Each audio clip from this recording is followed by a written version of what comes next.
પોરબંદર જિલ્લા રોજગાર વિનિમય કચેરી દ્વારા હાલ 30 યુવાનોને ભારતીય સેનામાં ભરતી પૂર્વે તાલીમ અપાઈ રહી છે।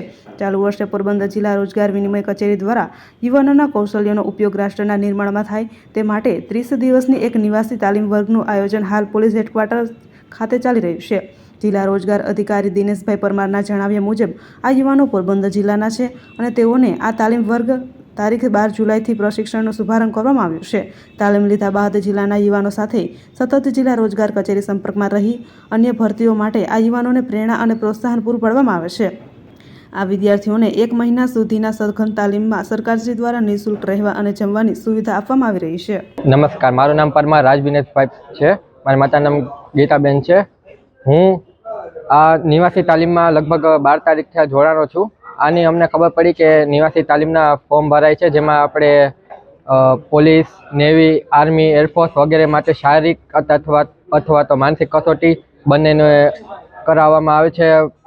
અને અમને ખબર પડતા અમે ફોર્મ ભરાવ્યો અને અમારી લાયકાત પ્રમાણે 30 જણાનું સિલેક્શન કરવામાં આવ્યું છે। આ સિલેક્શનમાં અમને શારીરિક કસોટી અથવા તો માનસિક કસોટી બધી લેક્ચર આવે છે અને 5 થી 6 લેક્ચર આવે છે, જેમાં જીકે આપણે ઇંગ્લિશ, પછી ગણિત વગેરે વગેરે વિષયો આવે છે, જે અમને લેક્ચર સારી રીતે અનુભવી શિક્ષકો દ્વારા સમજાવવામાં આવે છે।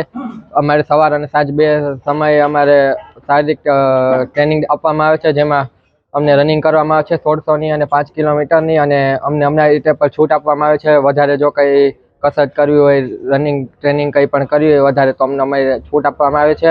અને અહીંયા આવવાથી અમને ખૂબ લાભ થયો છે। અને હું લગભગ 19 તારીખે ગ્રાઉન્ડ હતું મારું ભાવનગર, જે દોડમાં હું સિલેક્ટ થયેલો છું। મારું મેડિકલને કમ્પ્લીટ થયેલું છે, હવે ફાઇનલ મેરિટની રાહ છે।